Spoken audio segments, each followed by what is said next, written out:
I am the project leader of this project. Before I start, I would like to give you some practical information.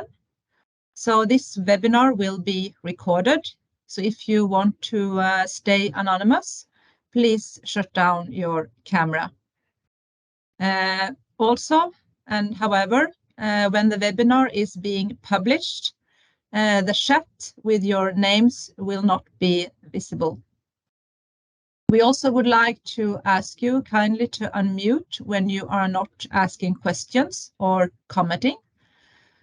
And if you do have questions, you can either wait until the end of the session when we will have a Q&A, or you can also use the chat function. So then we start. We have a small agenda for today. I will start by giving you some information about the project. And after me, my colleagues Anja Striberni, Marius Takvam, and Tom Ole Nilsen will follow up with biological results from the freshwater phase of the experiment that I will explain to you shortly. And then Øyvind Mikkelsen will follow up with water quality during the same freshwater phase. And as I said, we will end up with a Q&A in the end. This project is funded by the Norwegian Seafood Research Fund. It is Nofima who is hosting it. And together with us on the team and also present in this presenter list is NTNU and University in Bergen. And also we have the University in Tromsø on board as a partner. And we also have as partners in the project, the farmers Grieg Seafood, Movi, and Cermaq. So just to make sure that we are on the same page, I will give you a little short background about aquaculture that will also pinpoint the questions that we raise in this project. So, as you all are aware of, the salmon has two phases, stages in life. They start their life in freshwater, and in the freshwater stage in farming conditions, we usually raise them either in recirculation aquaculture systems, or just called RAS, or flow-through systems. Due to the pumps and operations in the RAS system, the temperature may increase. And even though it is not recommended to go beyond 12 degrees, higher temperatures may occur. Also, higher temperatures facilitate growth, but it is known that too high temperatures may cause different production disorders, such as deformities. It is thus very important to establish knowledge about the long-term effects of different temperature regimes. In the flow-through systems, it is easier to keep temperature lower because we have continuous flow through the systems. During smoltification, that you will hear about in the next presentation, and before the fish is transferred to sea, many farmers introduce a fish to salt water to adapt the fish to the common environment, and also to prevent that they are reversing the smoltification process.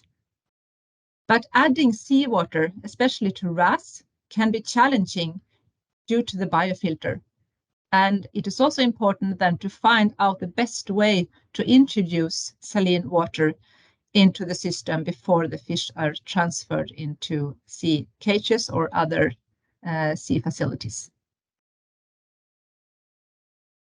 So that is also why the aim of this project is to make recommendations for commercial production of salmon through optimization of the input factors, temperature and salinity. And the input factors that we have chosen must be tested under various operation conditions in freshwater phase. And the fish must also be followed all the way to slaughter in order to be able to assess fully the performance, health and welfare, and product quality. Meaning that it is in order to be able to see the end result of what conditions we are giving the fish in the freshwater phase, the optimal and needed way is to follow them all the way to the slaughter sites. So then I will try to take you through our experimental setup. It can look a little bit chaotic, but it is not so bad as it looks like in this slide. I will take you through it. So we have done parallel studies in RAS and in flow-through. So in the upper part of this slide, you have the RAS and exactly the same in the lower part, but in flow-through. So we have had 4 groups. Sorry. So the first group has been exposed to constant 8 degrees, while the second group has been exposed to constant 12 degrees, the third group to constant 14 degrees, and the fourth group has been exposed to constant 8 degrees until finalization of the 6 week with winter signal. And thereafter, the temperature has been gradually increased to 12 degrees. So this has been happening for 22 weeks, approximately from April to September this year.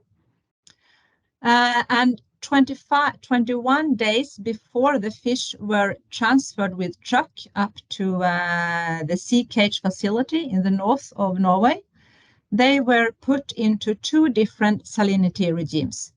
So half of the 4 groups were put to directly from 0 to 32 ppt salinity over a period of 48 hours. While the other, the second part, were gradually exposed to salinity from 15 ppt over 7 weeks over to 25 ppt the next 7 days, sorry, and then over to 32 ppt until the fish were transferred to sea cages. So that is what's happening here in the indoor facilities in Sunndalsøra.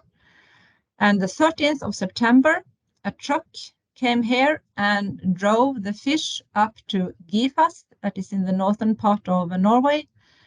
And there they were put into 4 cages that were 5.5 meter. And we randomly pooled all the fish into these 4 cages. They are in these cages today at the moment, but in week 46, they will be further transferred to 11 meter cages, 2 of them where they will stay until the end of next year, so the end of 2024. So that is the experimental setup.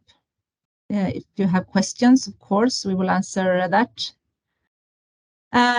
And we have also done quite extensive sampling throughout the first period that we are now in.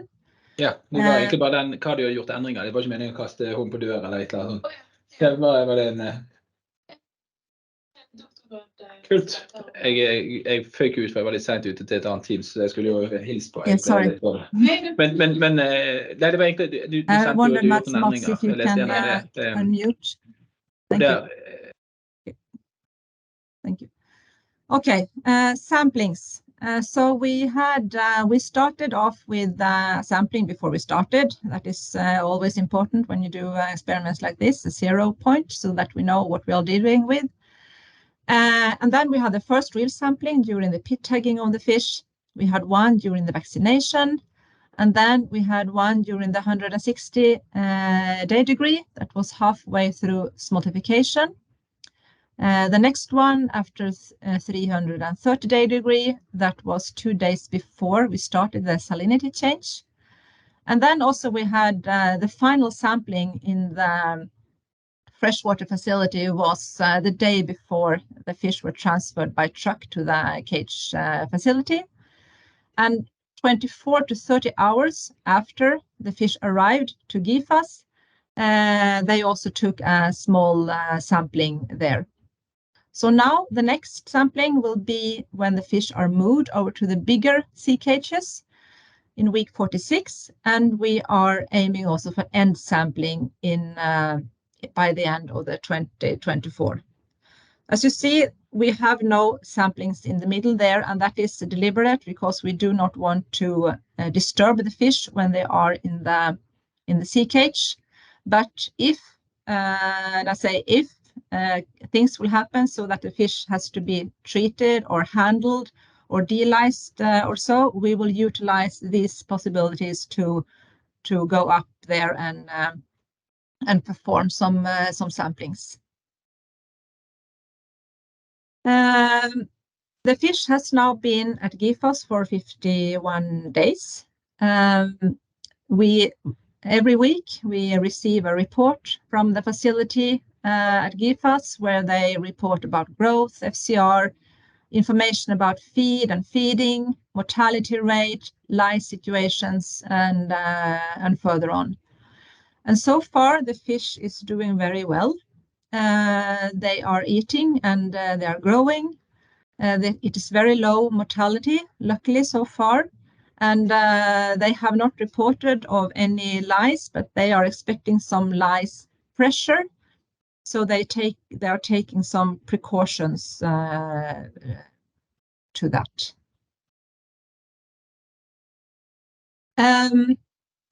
Lastly, I just want to encourage you to follow us. We are, you can find this Lakseliv blog or Salmon Life blog that my colleague Anja Striberni is responsible for.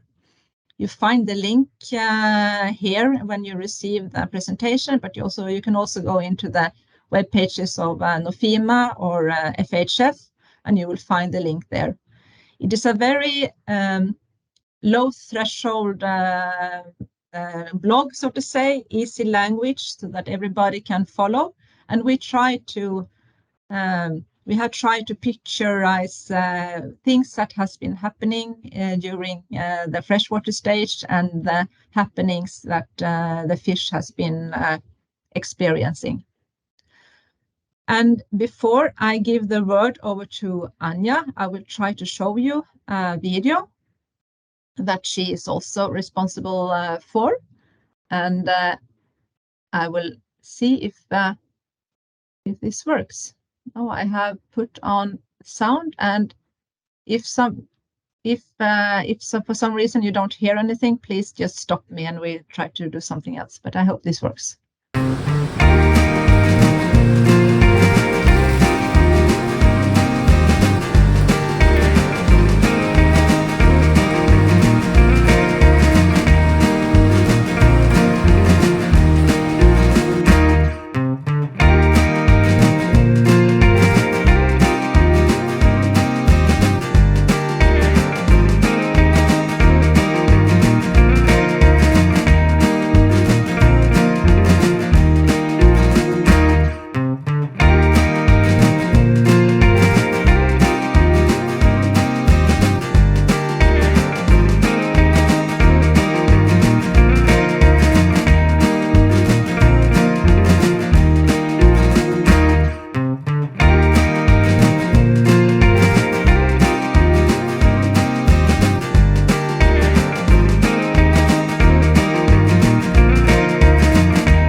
Did you hear anything? Good. So then I will give the word to, I think it is Anja that will continue.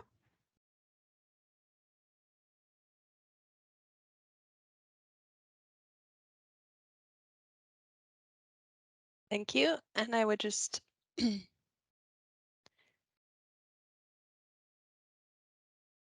share.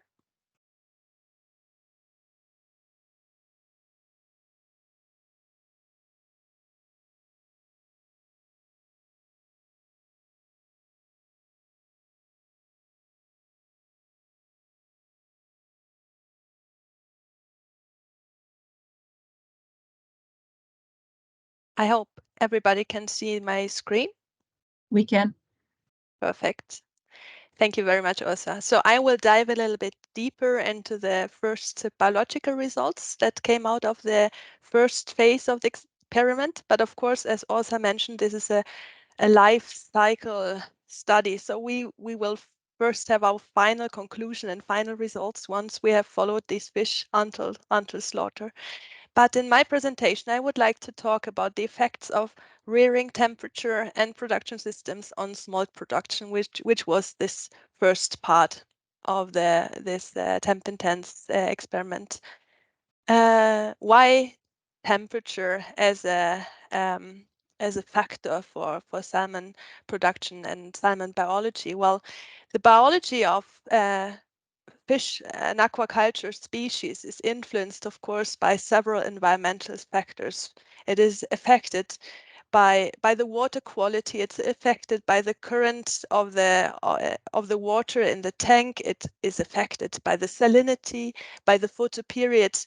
But temperature is regarded as the as a master factor. It was John Brett who stated in 1979 that among the abiotic environmental factors, temperature has been labeled the ecological master factor that affects the biology of fish. So fish are, of course, poikilothermic animals. They cannot regulate the temperature themselves, so the temperature in the surrounding water will affect physiology tremendously. Temperature affects the metabolic rate directly, which includes the energy and oxygen requirements of the fish. So the higher the temperature, the higher will the metabolic rate of the fish be, and thus also the needs for energy intake and oxygen. It affects also the behavior. The swimming behavior is affected directly by temperature. Of course, growth is related to the metabolism of the fish. Temperature affects the rate of development, and also it affects defense mechanisms against pathogens. So the immune response is affected by the temperature of the surrounding water of the fish. And as a rule of thumb, we can say that the reaction rate of biochemical processes increases by a factor of 2 to 3 when temperature is increased by 10 degrees. But of course, the fish have different fish species have different temperature ranges and different optimum temperatures.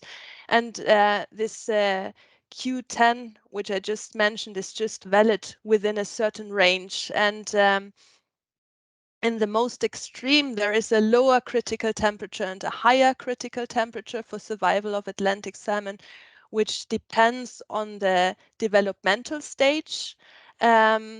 And also later upon the weight of the fish or the size of the fish. So for example, for pars and smolts, the lower critical temperature is around 0 degrees, and the upper critical temperature for survival would be around between 22 and 28 degrees, depending on the acclimation temperature of the fish. But this is just the most extreme boundaries for temperature for the fish. And then within these boundaries, we find an optimal temperature where the fish thrives best and grows, where fish growth is also most optimal and most efficient. But in nature, of course, as we all know, there is a fluctuation of temperature. So the temperature is not constant, but it varies. And there may be periods of a higher growth and at higher temperatures, and there may be periods of lower growth when temperatures are cooler, for example, during wintertime. In Atlantic salmon smolts, it has been reported earlier that an optimal growth temperature for smolts of a size between 40 and 60 grams is 13 degrees Celsius, and 70 to 300 grams, it was found that 13 to 14 degrees Celsius leads to optimal growth. But then, on the other hand, this is these are the temperatures for optimal growth, but feeding efficiency is usually at more efficient at lower temperatures. So optimal temperatures for feed conversion efficiency have been reported to be around 2 degrees lower than those for growth.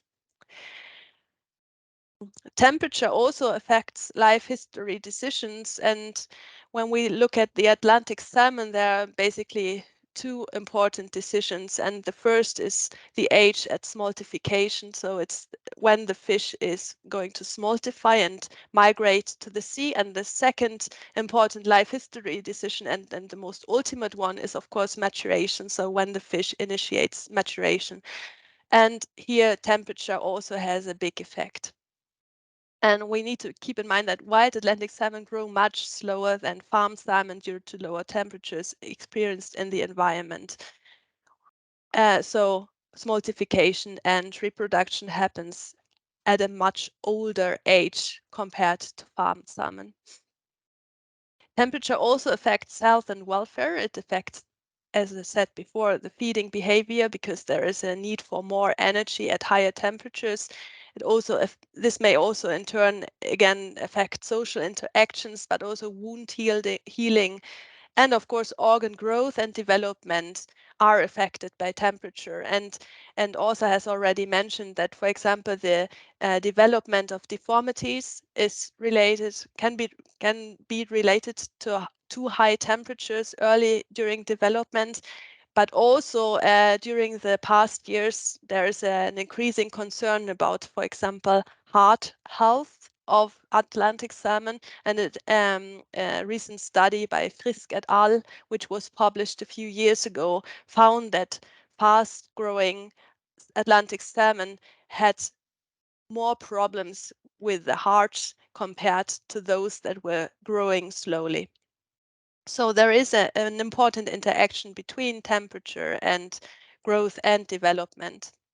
And then again, if we think of metabolic rate, of course, if the fish has a higher metabolic rate, there will be also more waste produced by the fish that are reared in the tank. So temperature will directly affect fish biology, and again, the fish's biology and the physiological response will affect the production environment, which again in turn affects the biology of the fish. So there's a strong link between temperature, the biology of the fish, and the production environment, and this goes both ways.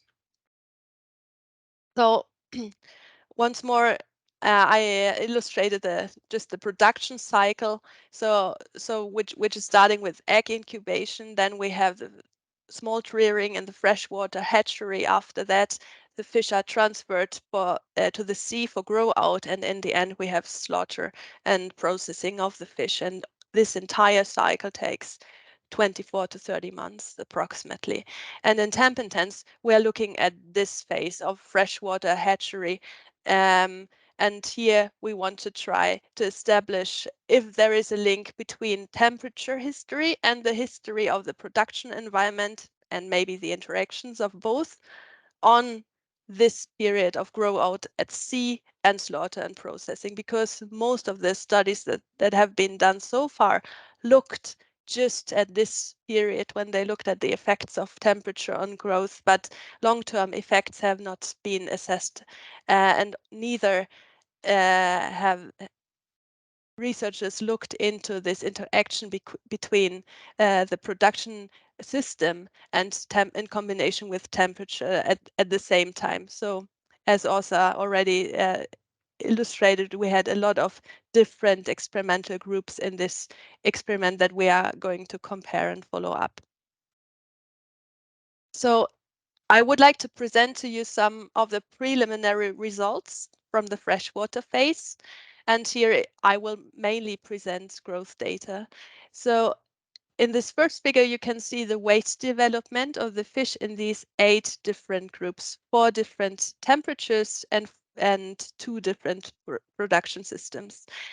And this is what you can see here. It's overall, it's not a big surprise what we can see, that the fish kept at lower temperatures, they were smaller before seawater transfer compared to the fish that were kept at higher temperatures, namely 12 degrees and 14 degrees. In this figure, you can see this shadow or gray shaded period from between S1 and S2. This is illustrating the winter signal. I guess Marius will talk a little bit more about this later, but this is winter signal is given followed by a period of 24 hours of light in order to induce smoltification in the fish. So also we see that there was an initial increase in weight, and then from S2 sampling point 2 to S3 there was a slight decrease in weight. This can also be due to vaccination, which happened here at the end of this period with a shorter photo period. So here at this time point the fish were got a vaccine, and this may have induced a slight reduction in weight gain.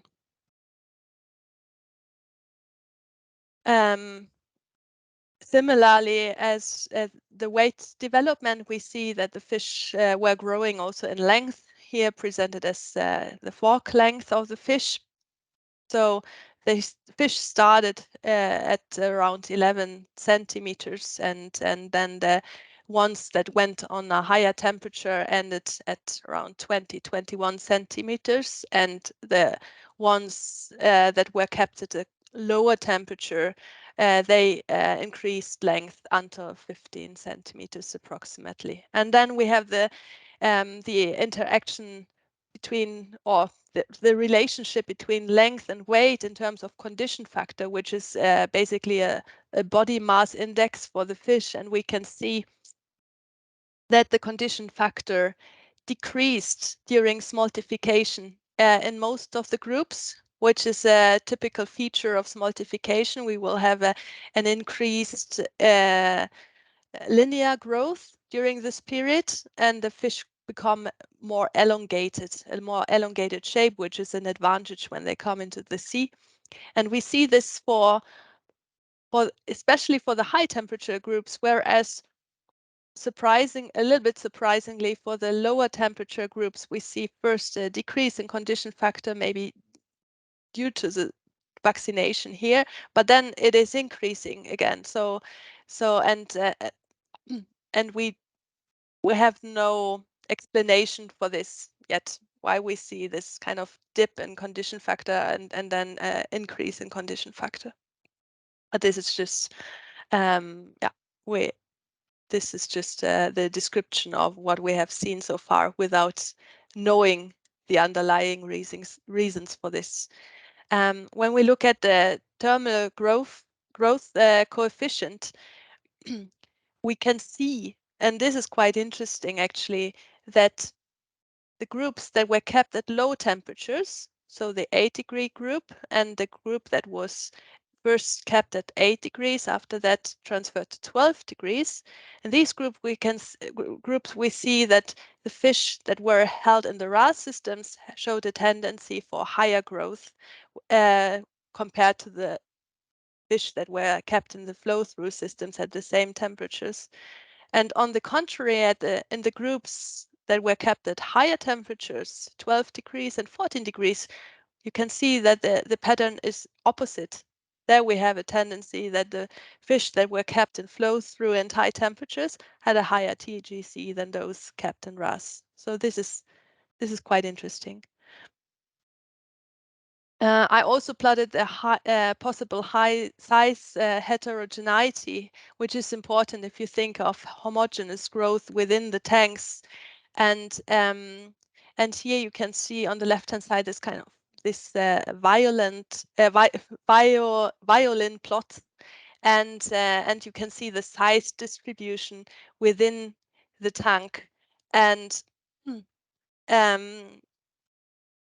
you can see that the range, the weight range within the tanks was between 50 and 80 grams for the 8-degree groups and 8 to 12-degree groups, whereas the span was a little bit wider in the 12-degree and the 14-degree groups, where it ranged from 70 grams to 160, and even in the 14-degree group up to 200 grams in the largest individuals. But I also calculated the coefficient of variation to see if there were any effects of temperature on size heterogeneity in the different tanks. And as you can see, the coefficient of variation is pretty similar. It's around 19-20% variation of the weight within the tank. So it doesn't look like temperature or production system has an effect on the size distribution within the tank. At the last sampling time point S5, before the fish were transferred to sea, we had the possibility to look at the gonadal development in the rest fish. So we transferred approximately 50% or more, a little bit more than 50%, actually 60-70% of the fish in each tank were transferred to sea, and the rest were X-rayed and also opened. We took out the hearts for heart morphology analysis, and we assessed early sexual maturation in males. And here we found that there was no males that were precocious in flow through or RAS at 8 degrees or 8 to 12 degrees. But in the 12 degrees and 14 degrees groups, we found quite a few precocious males, and we see that it appears that in the RAS systems there were more precocious males than in the flow through at the same time. And also here we don't have any explanation yet, but it would be interesting to look, for example, at steroid levels in the water. Yes. So what is next? We're going to follow up the fish at sea and until slaughter, of course. So we don't have any conclusion yet what these data mean in the long run.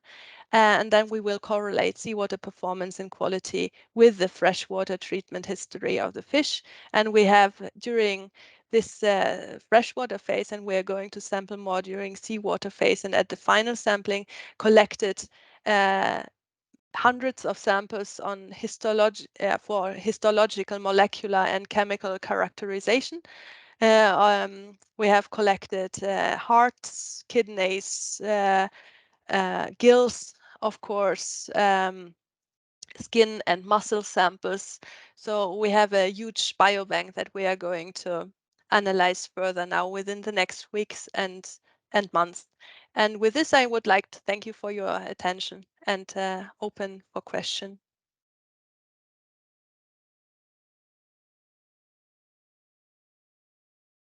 I think that maybe we can continue to Marius, and then we sample. We are collecting the questions until the end. Yes.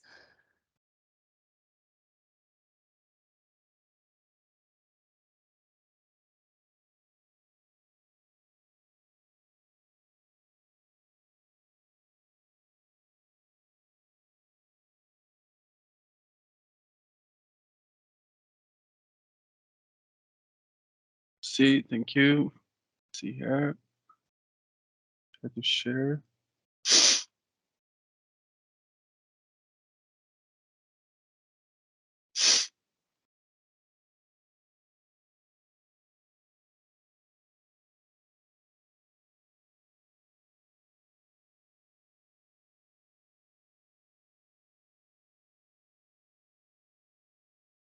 There we go. Can everyone see it? Okay? Absolutely, yes. Okay. So I will continue going through some of the markers for smolt development in this project. We'll first start with some background. Most of you probably know the life stages now of Atlantic salmon, but I just want to go through some definitions. So what is a smolt? Well, a smolt is term used for fish that's ready for seawater, and that means it needs to be ready morphologically, physiologically, and behaviorally. As Anja mentioned, there's a lot of different things occurring before the fish is actually ready to migrate into seawater. And what is smoltification? Smoltification occurs before migration to sea, where fish prepare for life in the marine environment while still in freshwater. And this is important. They have to do these things before they go out to seawater.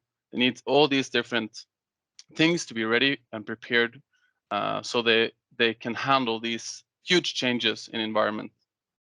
And one of these changes, of course, is osmoregulation and dealing with a completely different salinity level. So in freshwater, we have low ions, between 3 to 5 milliosmol per kilo, and automatically water will go into the fish through the gills, while they lose ions as well through the gills, which means that they actively have to take up sodium and chloride through the gills. They also gain some ions and water through food, and this is absorbed through the intestine.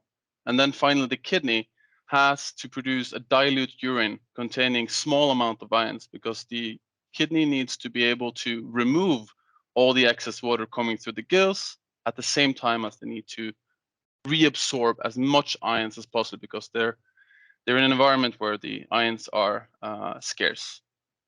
So what happens when you get to seawater? Well, of course, there's a huge increase in salinity levels. So you have 1,000 milliosmol per kilo around the fish, and still the fish has to regulate. So they have 300 milliosmol in their body. So that means that they start to lose water across the gills, and then they gain ions through the diffusion.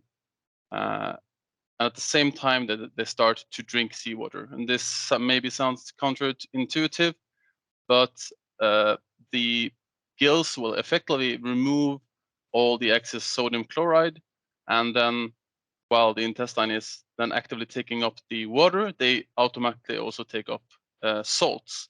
But this is taken care of by the gills, as mentioned, but also by the kidney, where the kidney is removing most of the excess salts in regards to divalent ions such as magnesium, sulfate, and to a small extent calcium as well. But they also have to change their filtration rate, which means that they produce a lot less urine, and that's to try to keep as much water as possible within the fish, because this is a very dehydrating environment, and they try to reabsorb as much water as possible to the kidney as well.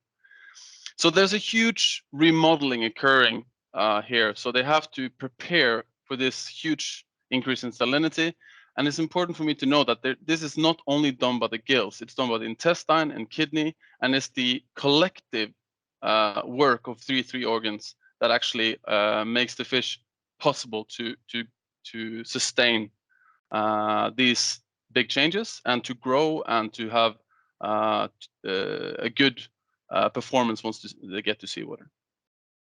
So how do they do this? Anja has already been into some of these things, and now I'm going to try to go into a little bit more detail in terms of the smoltification. One of the most important changes that occurs in the wild is the changes in day length. Over the winter, you have a high, more darkness than sunlight, but once they go into spring, this changes and you get longer days. When this happens, there's a change in the melatonin pattern, which again impacts the pituitary in the brain of the fish. And when this happens, of course, there's a huge cascade of hormones excreted in the fish, which it then impacts the different organs, the morphology, the behavior, and so on. This is the more traditional small hormones, of course, growth hormone, thyroxine, IGF-1, and cortisol. So what we want to do is try to measure these changes, not all the hormones, but try to measure what occurs in the actual organs. And as I mentioned, this has typically been done in terms of seawater tolerance in the gills. And as you can see, there's a typical increase in NK enzyme activity in the red on this graph. And then this is also connected with the increases in NK alpha 1b often referred to as the seawater type of NK, and then there's a decrease in the freshwater type NK alpha 1A. But you can also see that there's a little bit of a time lag between the NK enzyme activity and the gene expression of the NK alpha 1B. And this made us try to, or think that we should actually measure the enzyme activity, because it is a better measure, a real-time measure of the actual physiological pumping capacity in the organ. And of course, we don't just want to do this in the gills, we want to do this in the intestine, and we want to do this in the kidney. So this is what we've done. We have optimized the protocol and standardized it for all 3 tissues, because as you can see in green here, both in the proximal and distal parts of the intestine, there's a lot of NK pumps, and the same is the case in the nephrons of the kidney. And in the kidney, there's thousands of these nephrons always filtrating and modulating the urine. And for this, it requires a lot of capacity, pumping capacity. And so what we do is try to measure the pumping capacity that the fish have in all 3 organs. And this is a way of knowing what the response of these organs are if they were to be put in seawater. So this is kind of a way to check if they are able to regulate or have the pumping capacity even before you put the actual fish in the sea. So what do we see? So this is on the normal conditions. So at 0 degrees before the light is switched on, where they have been given the winter signal, they have quite low levels of NK enzyme activity in most organs, but not in the kidney. And one of the reasons why the kidney is a much higher also at this 0 point is that it has a very, very important role in reabsorbing a lot of the ions, so it doesn't lose any ions.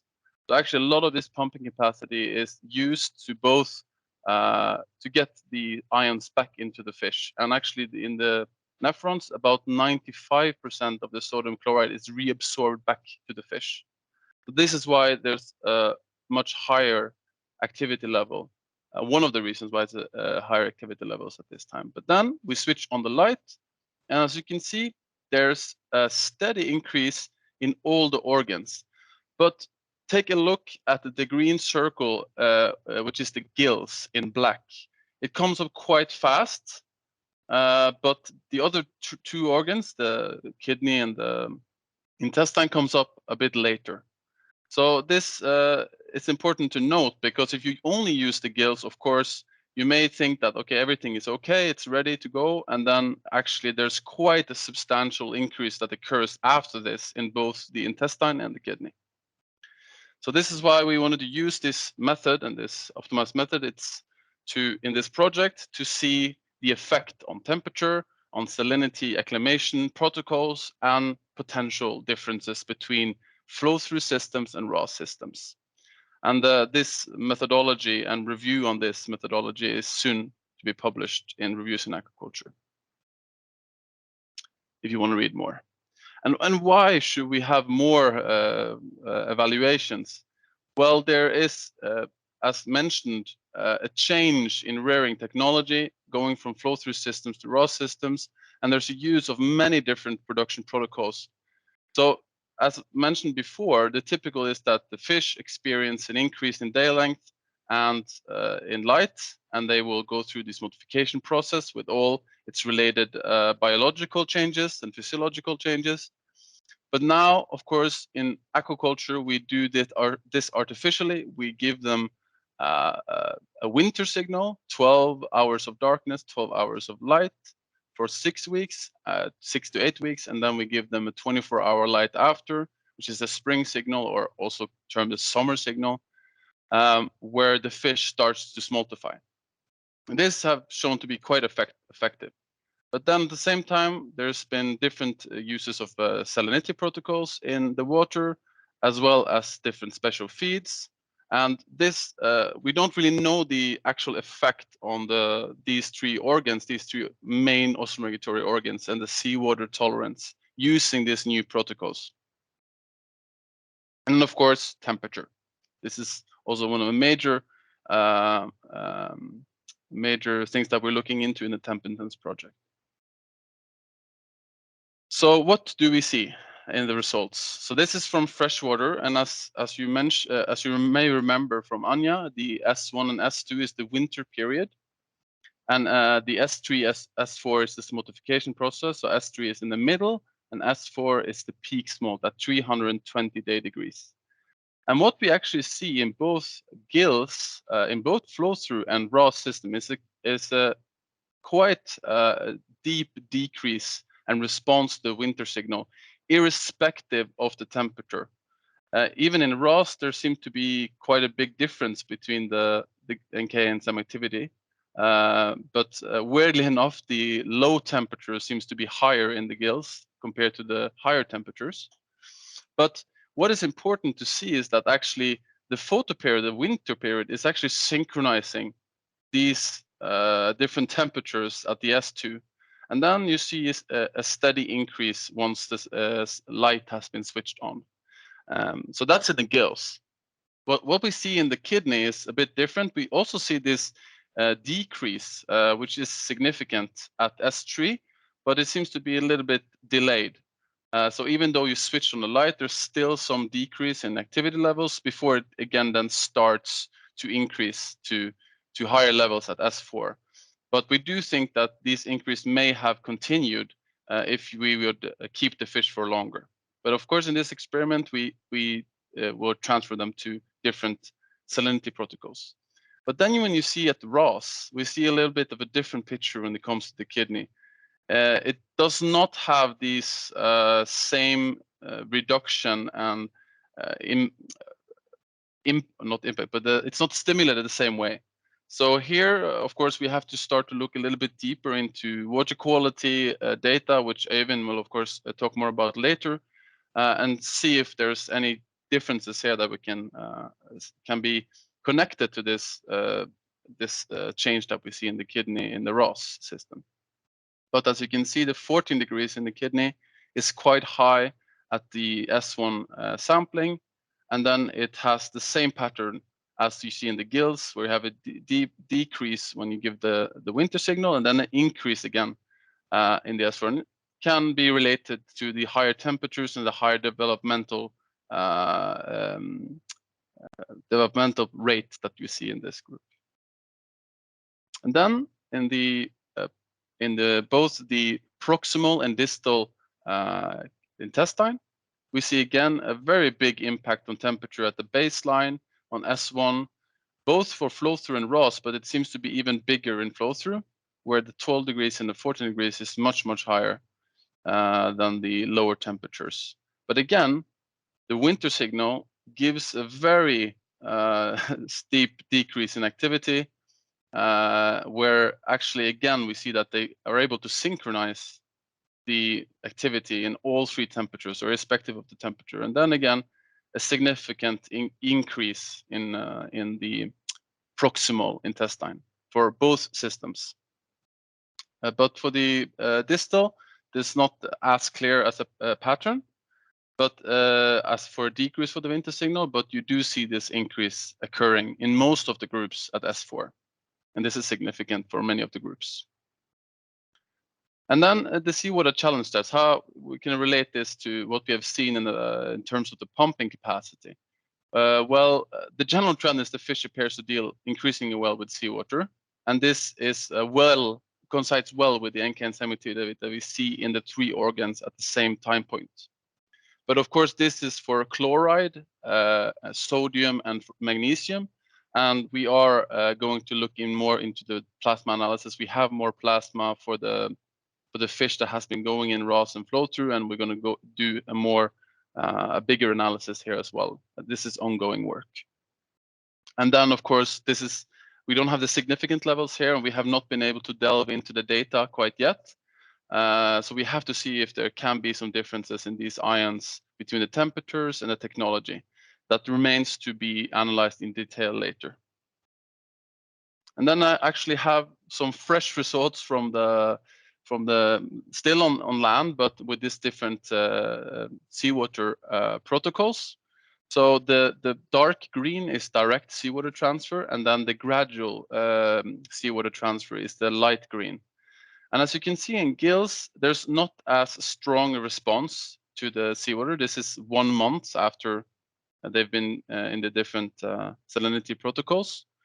But both in the kidney and intestine, there seems to be a very strong response in both the direct and gradual seawater, and they remain high, even 1 month after seawater.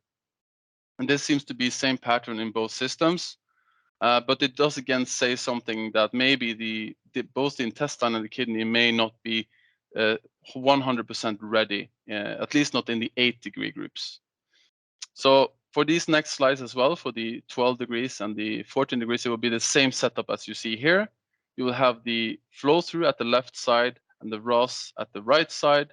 And then you will have different colors: blue, light for gills, light purple for kidney, light yellow for proximal intestine, and light orange for the distal intestine. And this this blue one is the last time point of the freshwater phase. So this is the last measurement of the NK activity before it goes to seawater. And then for the 12 degrees, same pattern. Gills do not respond particularly to seawater. It's sustained high as it was found in peak smolt. So again, it seems like it is more ready than the other organs. And again, kidney and intestinal NKA activity is going quite high, significantly higher in both salinity acclimation protocols, and remains high even if this is 1 month after seawater. And then finally, in the 14 degrees, we don't see the same pattern actually for the kidney and ROS. Here we don't see a response. It's quite, it's no significant difference in the ROS system. In the kidney, for the flow through, there is again a significant increase after this salinity protocol. And both the intestinal, proximal intestine, there's no response in flow through, but again, response in the ROS system. So there's a lot of data here. So this is just a first look, and we have just started looking at this. So this is very fresh, just so you know. So I just want to give some context and summary. So we do believe that this more holistic approach for smolt quality and seawater tolerance is necessary to understand the impact of these new protocols that we are doing. And this experiment is a very good example of this, because we do see in freshwater that there's different responses in gills, intestine, and kidney, where it seems like intestine is very sensitive to temperature, at least at baseline sampling. We also see some differences in gills, but especially the intestine. But the winter signal is very important, and it actually is very important, and it gives a strong response and down regulation of the activity and synchronizes the activity irrespective of the temperature. And we do believe that this is important so that the fish are able to respond well to this summer and spring signal later. This is very interesting to see, and that you see this in all of the organs. Yes, so this is irrespective of temperature and technology, it seems. So all seem to have a strong response, but the kidney seems to be affected quite a bit, and we don't see the same pattern, at least in the ROS system, as we did for the flow-through system.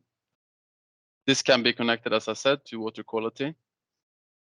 Then seawater acclimation protocols. It was a limited response in gills after seawater acclimation, but the kidney intestine was significantly higher, even after 1 month of seawater acclimation.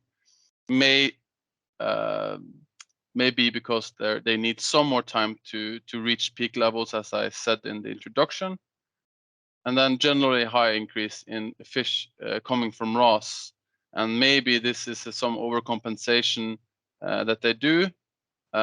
We have to go more in detail and actually look at the statistics between ROS and flow through and the activity levels after these protocols to see. And of course, once we get more performance data in seawater, we are able to connect these dots much more later in a later webinar.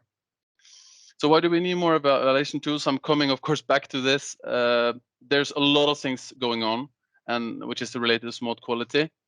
In this project, we of course we're focusing on the technology, salinity, temperature, but also water quality differences between the systems. But again, the fish may be saying, who am I, and where am I going? We need to be able to give the fish good and strong signals and the correct temperature within biological limits, so that we can have good smolt quality. So we need more evaluation tools to understand smolt development better, and the consequence of shifts in production protocols and technology, as I've been mentioning through this through the slides. And there is a clear difference in how the different organs respond to light and salinity, and maybe also technology. So this is something we need to look into deeper later. Current focus is growth and volume, of course. It's important. You have to deliver fish at certain times, at certain sizes year round. But of course, as we mentioned, in reality, it is organ development and preparation to seawater. And as Anja mentioned earlier, there are all these things around the environment. It impacts the development of organs and the preparation to seawater. And finally, later, we hope that we can start looking into connecting the performance in seawater to these data that we now have started to see. So this is ongoing work. Will varying technology, salinity, temperature impact long-term performance in seawater? And then I leave the word to Øyvind for the water quality. Thank you. See here, stop sharing. Stop sharing. Yes, and I will try to share directly from the PowerPoint in Teams. I hope this will work. I didn't try that before. So we will see what happens. You know, PowerPoint live coming up. So hopefully you will see it soon. Sure. Okay. Looks very fine, Øyvind. You see it? Okay. Yes. Great. So yeah, I will then talk a little about the preliminary results we have from water quality measurements. And in this project, NTNU is going to measure quite a lot of different compounds and ions and elements. So we have a suite of elements from the periodical table. It's about 45 individual elements, so all kind of main ions and trace elements.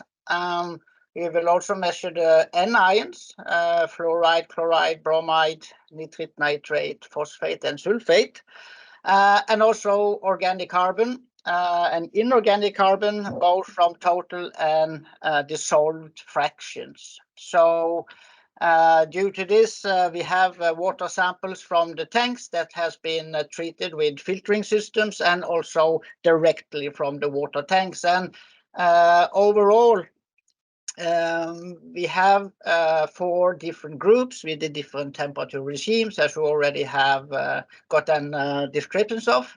And we have from the flow through and for the RAS systems, and we have 5 sampling periods, and we will focus mostly on 4 of them today before change in salinity.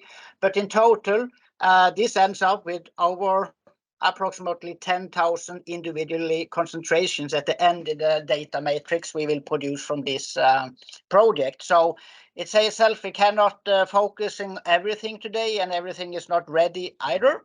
But just to try to show you what we are going to talk about today, the sample have, as I just mentioned, been either taken directly or filtered through a 0.45 micrometer filter to have the dissolved fraction, so we leave out all the particles. And in the filter fractions, we will measure dissolved organic carbon, dissolved inorganic carbon, and then also the sum of these two, the total dissolved carbon, anions, and all the trace elements and main ions. And I will today focus on the dissolved fractions of organic and inorganic carbon. And the 3 main ions I will talk about today will be calcium, magnesium, and potassium, which is at the moment ready. If you wonder about what equipment we use, maybe it's no time to go in details, but for organic carbon, we measure them by combustion. So samples are injected in small amounts into a combustion chamber, the solvent, the water, is wiped off, and then the carbon material will burn and produce CO2, and the CO2 is then measured by ER spectroscopy. For the main ions, we use ICP-MS with collision cell system. So in this system, the water samples are also injected in small volumes into a plasma with 8,000 degrees Celsius.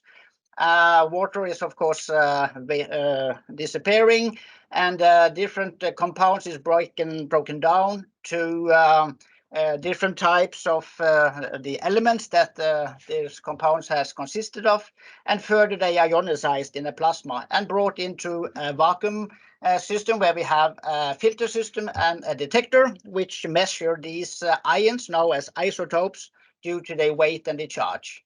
And then for the anions, we will use ion chromatography. So the water samples is transferred through a cell column system where we have a mobile fraction and we have a solid fraction. And in this solid fraction, the ions will interact. Some of them will be retained for a longer time in the column, and those coming out first will produce the first signal, and the signal is from a conductivity detector, and so on until all the ions has passed through the column system. So that is ion chromatography. And all of these are typically ISO routine certified methods to measure these types of compounds, ions, and elements.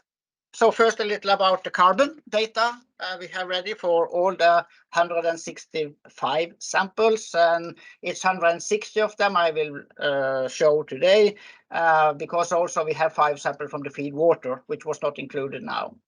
And why do we this kind of measure organic carbon and inorganic carbon? Of course, inorganic carbon is a really, as you know, important and critical in controlling alkalinity, handling the CO2 and pH changes in the system.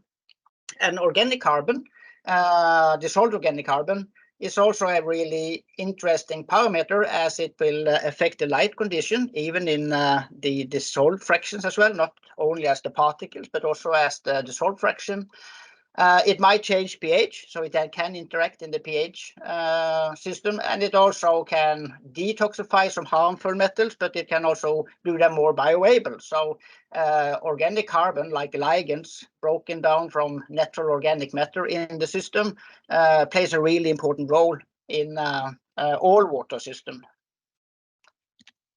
So if you look at the total dissolved organic carbon and inorganic carbon, I have split the data up in the different tanks. And remember that there is 4 parallels for each group of samples in this project. So for the group 1, which is 8 degrees in flow through, there is 4 individual tanks. So if you like to see the individual measurements, then there is more data behind these I show you today. I only show you the average of these 4 tanks for the different 5 or 4 sampling periods. And if you go to the 8-degree system, you can see that the organic carbon typically is around 1.5 ppm. And the inorganic carbon in the system on the dissolved fraction is typically around 3.45 ppm. We say same concentration levels in the 12 degrees system, slightly higher, about 1.8 to 1.9 ppm, while the inorganic carbon is quite the same in both of these 2 systems. The last S5 we also just included them because the data was ready, but so you can just see the change in the levels after increasing the salinity. You see that for the dissolved organic carbon, the levels is going up to about 5.5 ppm, while in the flow through 12 degree system, the dissolved organic carbon is up to about 9 ppm. So they are increased during this last part of the project when the salinity have been changed. If you look at the total distribution between the inorganic carbon and organic carbon for the dissolved fractions, you see they are quite similar. In the group 1, 70% is inorganic carbon and about 30% is organic carbon, while for the group 2 with 12 degrees, there is a small increase, as you see, to 38% of organic carbon and 62% of inorganic carbon in those systems. If you look further on the 2 other systems, group 3 and group 4, which is 14 and 8 to 12 degrees systems, we see that while temperature goes up, if you compare now and you look back to the 12 degrees, the dissolved organic carbon was about just below 2 ppm. In this system, it is just also around 2 ppm. So they are quite the same levels. We see the same trend that when you change the salinity, increase in dissolved organic carbon is changing quite significantly. And it's also the same as you see for inorganic carbon. So if you look also back for the group 1 and group 2, you see also the inorganic carbon increase a lot when you go to the salinity change. So the total carbon then, of course, are going up due to the seawater. And if you compare the group 3 and group 4, you see that distribution between inorganic carbon and organic carbon in the dissolved fraction is quite the same overall in these systems. For group 1 and group 2, you see inorganic carbon, which is between 60 and 70%, and it's the same in all the system, and organic carbon, which is typically between 30 and 38%. So they are in these ranges, but there are small differences within the different groups and slightly higher levels with a higher temperature systems.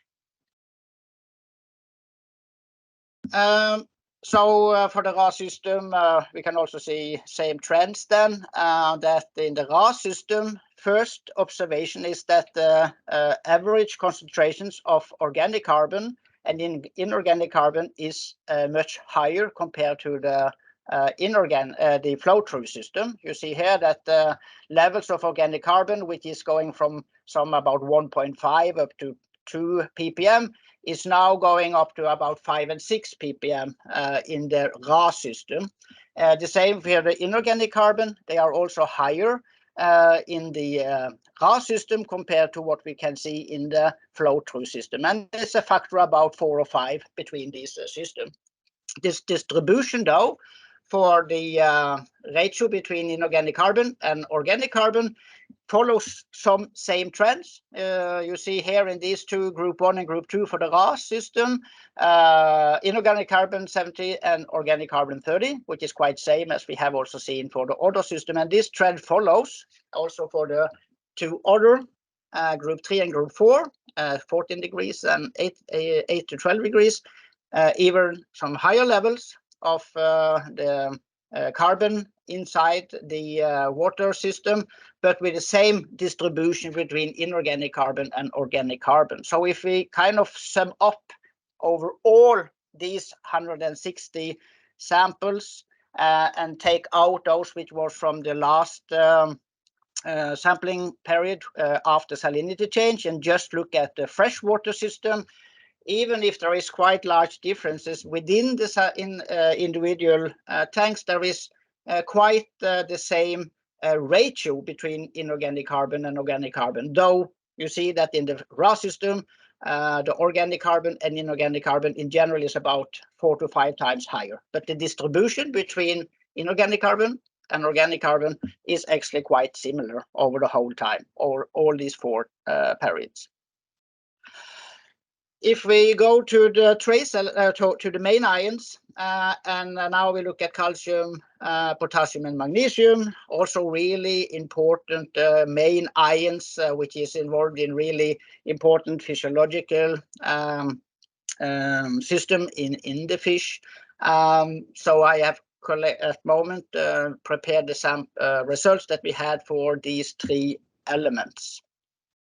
And of course, in many cases, these elements is of course normally taken into the diaries or the food, which is the feed which is given, but also the levels in water might be really important in some cases, and most of these will also have some uptake through the gill systems.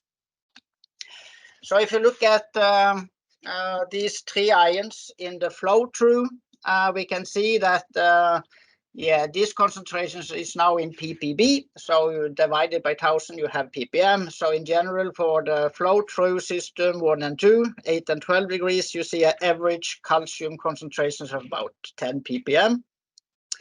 Magnesium is about 3.5 ppm, and potassium is about 2.5 ppm, and they are quite stable also within the 4 parallels. So this is the average concentration for the 4 parallel tanks in sampling 1. Then the next number is the 4 parallels for the same tank in the sampling period 2, and so on. So you see that there is about 10% relative standard deviation, so in percent. But also remember that in general in analytical techniques like this with quite high sensitivities, it's not unnormal to have accuracy of about 5%. So it's not necessarily only differences between the tanks. It might also be analytical inaccuracy. But in general, the overall should be expected to be quite low. So there is, of course, some differences between the different tanks. The concentration, though, for the the average concentration for the whole 4 period is really stable in these systems, and it's the same also for the 2 other systems, for group 3 and group 4 in the flow through with 14 and 8 to 12 degrees. Calcium, magnesium, and calcium is really quite stable over all these 4 different groups, in total 16 tanks over a period from April to August. So they are really stable system. And if you look at the distribution between the 3 elements, you see calcium, potassium, and magnesium is about 63, 22, and 15, and you see the same distribution in all systems. So these are really stable when it comes to these 3 elements.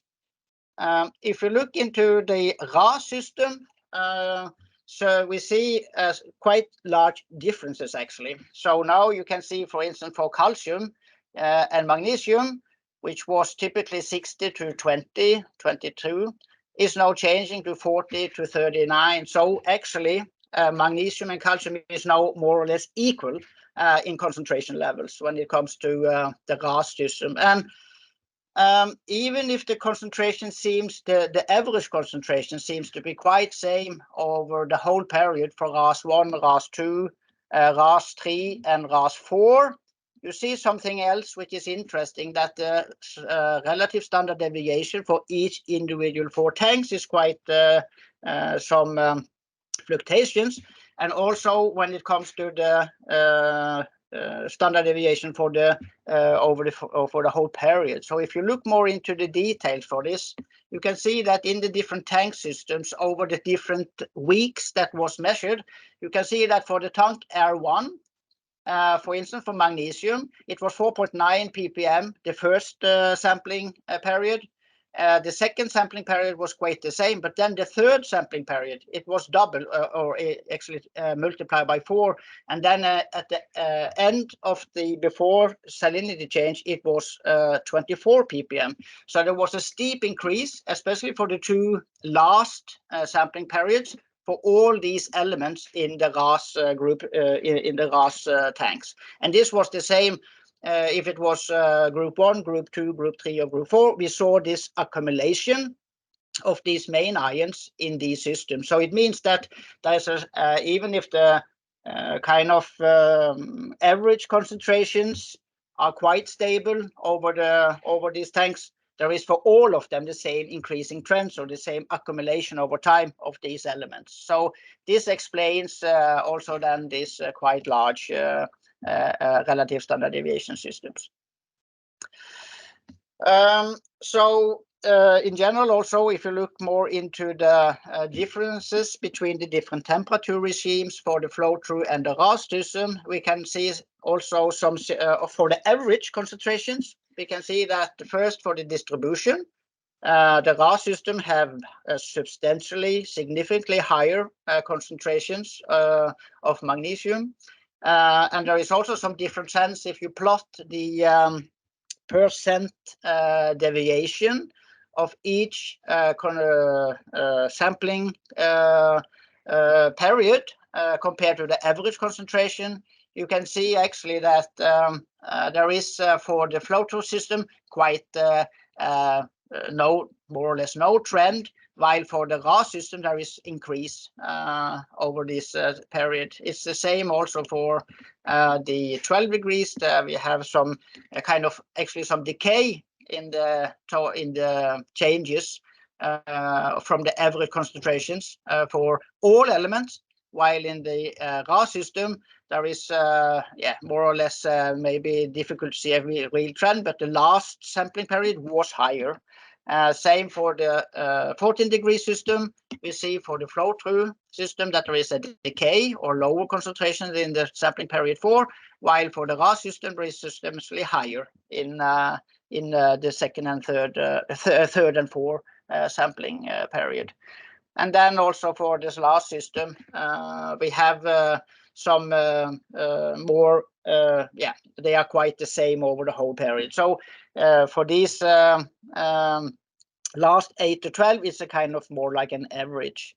But the large difference between the system is then actually this quite large increase that you see for the main ions over the 4 sampling periods with respect to all main elements. And you also see that there is a large difference in the distribution between calcium and magnesium in the flow-through and the RAS system. And they are trends which is kind of consisting for all the tanks without respect for temperature regimes. So for overall then you can see that the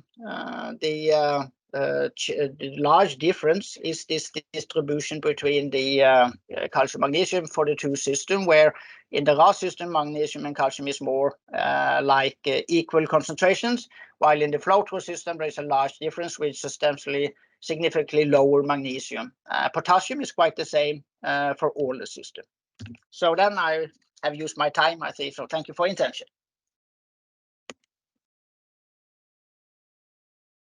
Thank you very much, Eivind. I see that there are one question in the chat that you may be able to answer right now. Will we analyze zinc?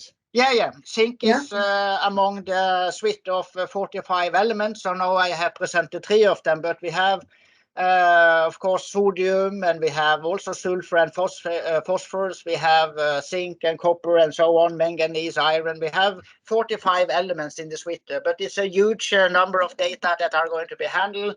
So the intention is of course to put all this together with fish health indicators and try to see if we can find some patterns by multivariate data analysis. That is something we will look forward to.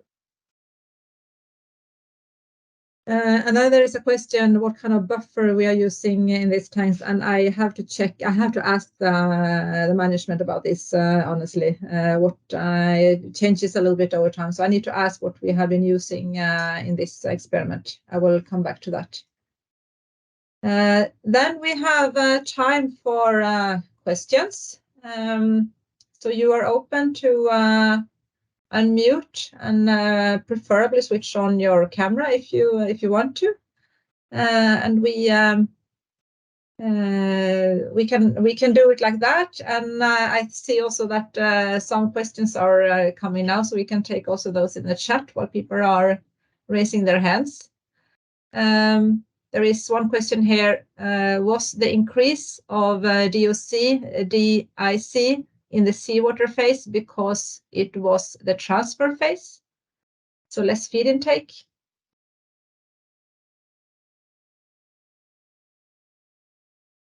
Can you answer that, David? Yeah, say that. I'm not sure.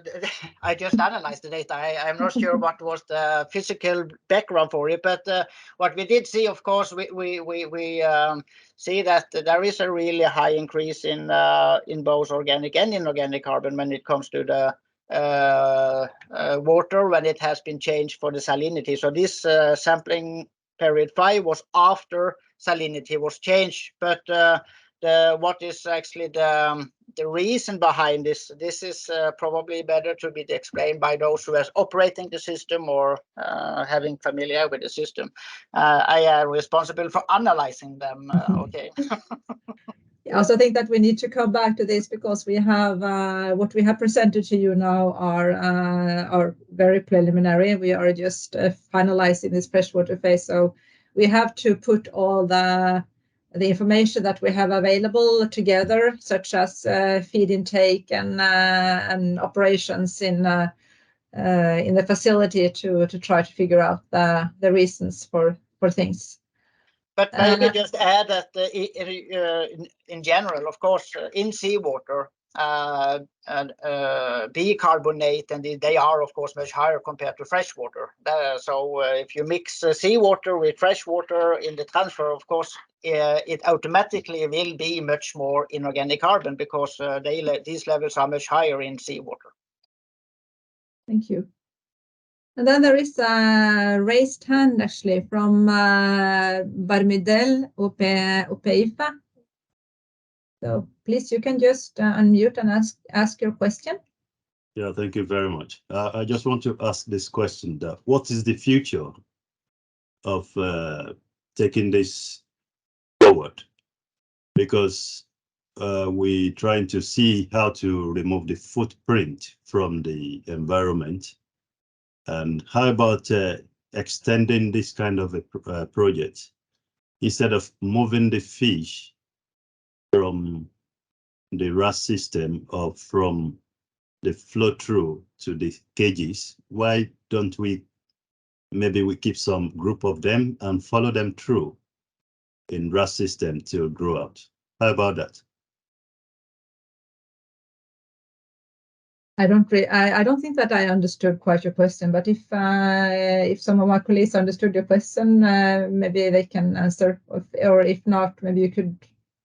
Okay, let me be more explicit. I'm trying to say that instead of moving all the fish, because we want to see the effect of temperature on the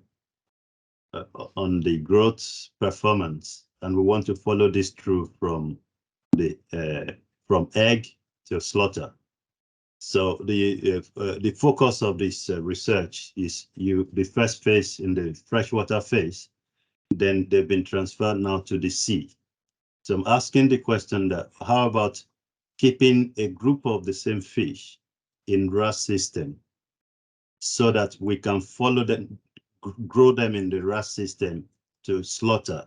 Then we can now have two variables to compare to between the ones that go from the freshwater phase to sea. Then we'll be able to compare to those that move from RAS and continue in RAS to grow out.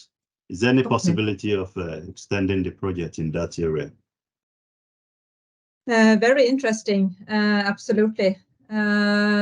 This special design that we are now presenting is from a call that was very specific, that they wanted us to follow the traditional Norwegian way of producing salmon, that is to put 100-gram fish into an open sea cage.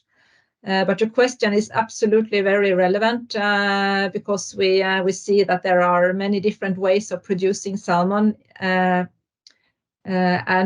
what you're talking about to keep the fish in RAS whole way to slaughter is very relevant. So that could be an idea for if not extending this project, for future projects. Thank you. Thank you very much.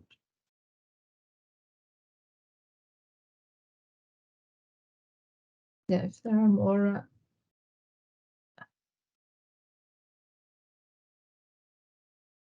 And I don't see any more questions in the chat. Are there any more questions from the audience that you would like to raise?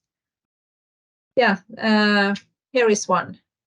Have you looked at the possible results of lowering temperature in the hatchery towards smoke quality? Many facilities have changed their procedure in recent years from 7.8 to 8 degrees for 2 to 5 degrees in the hatchery, and claim this gives a more robust mold. Yes, we haven't. I've heard about this as well. That this is people are doing this, but we haven't done that yet. But of course, when you think about the signals that you're sending the fish, of course, what we saw in terms of the enzyme activity in the 3 tissues was that, of course, you have a very large reduction because you're giving them a winter signal. And of course, if you would give in the temperature the same, if you would decrease the temperature at the same time, there would be, of course, even stronger signal to fish, maybe to that they are in a winter period. And then same wise, when you're increasing the daylight spring signal, giving higher temperatures again would again reinforce that signal to the fish. But there are actually no studies that I know at least that had done that at the same time, or have groups where they have maybe continuous light and they do it, and then they have winter period and then they do the same. I've not seen it. I don't know if you know, Anja, about any of the studies regards to that, but it would be very, very interesting because, of course, giving these correct signals to the fish is really important. And I also heard from some producers that when they did it, they also got less variation in weight and more robust fish and better performance in seawater. So it is some anecdotes out there that I also have heard about.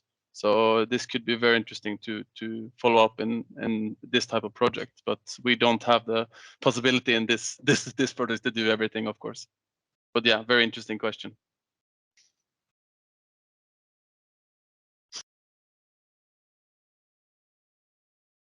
Are there more questions? If not, you still have a few minutes to think about, and I can, in the meantime, finalize by saying thank you very much, everybody, for listening to us.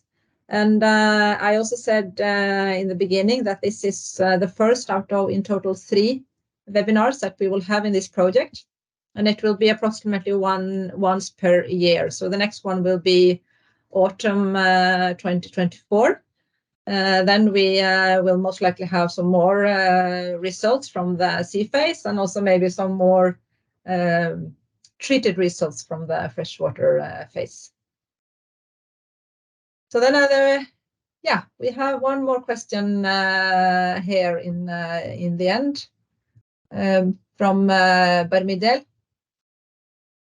Sorry, this is just a quick one. When you see the gonads start developing in RAS system, and it could be attributed to increase in temperature, which could have facilitated the speed up the growth of the gonads. Okay, after identifying that, I don't know if there are experiences in this regard. Is it possible to slow it down by bringing down the temperature in the system?